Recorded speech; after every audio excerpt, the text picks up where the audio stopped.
في يقول لك أنا لا أدري، يسمون نفسهم اللا أدريين، أو الأنامليين، يعني أنا ما ليش دعوة، أنا مالي، يعني أنا مش مهم أعرف، أنا موجود في الدنيا وخلاص. طب في إله؟ ما فيش إله، الله أعلم، أنا ما أعرفش، أنا حتى يعني مش باقول الله أعلم، يعني أنا ما تفرقش معايا.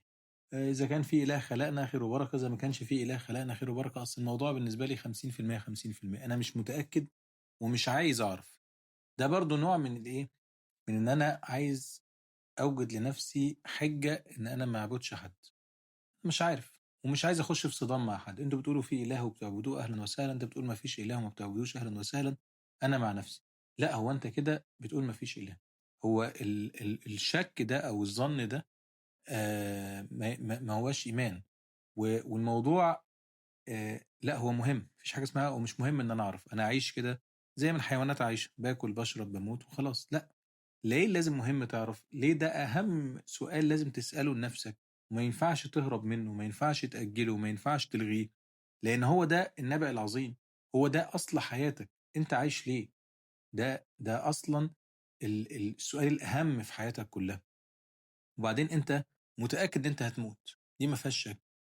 طيب أنت عارف في بعث بعد الموت ولا لا؟ يقول لك 50% 50%، ما أعرفش. طب وإذا طلع 50% في بعث، وإذا بعثت واتحاسبت، هتقول لربنا إيه؟ مم. إن نظن إلا ظنا. القرآن قال كده، هيجي يقولوا أنا ما كناش عارفين، إحنا كنا بنظن كده، إن نظن إلا ظنا وما نحن مستيقنين، إحنا مش عارفين، مش متأكدين من حاجة، ما نعرفش.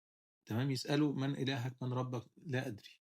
طيب أنت ضيعت حياتك الحقيقية وأصبحت خالد مخلد في النار، يبقى الموضوع يستاهل.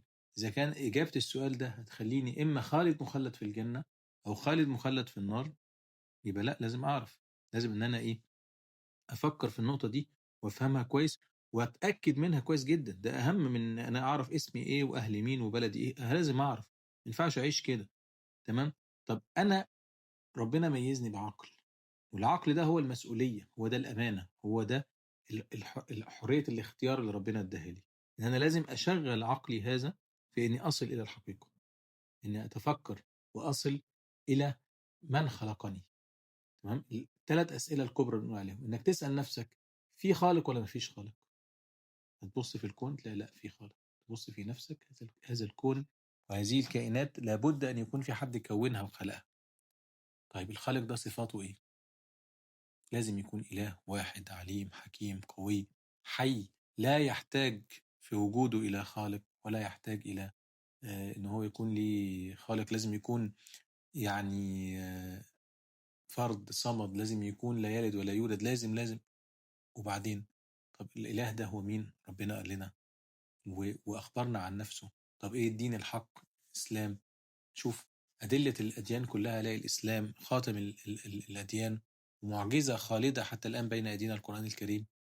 يعني كل يوم نكتشف فيها إعجاز وإعجاز وإعجاز، فتثق أن هذا كلام ربنا، فخلاص تبدأ تمشي، تاخد الخطوات في حياتك كلها بناء على الإيمان ده.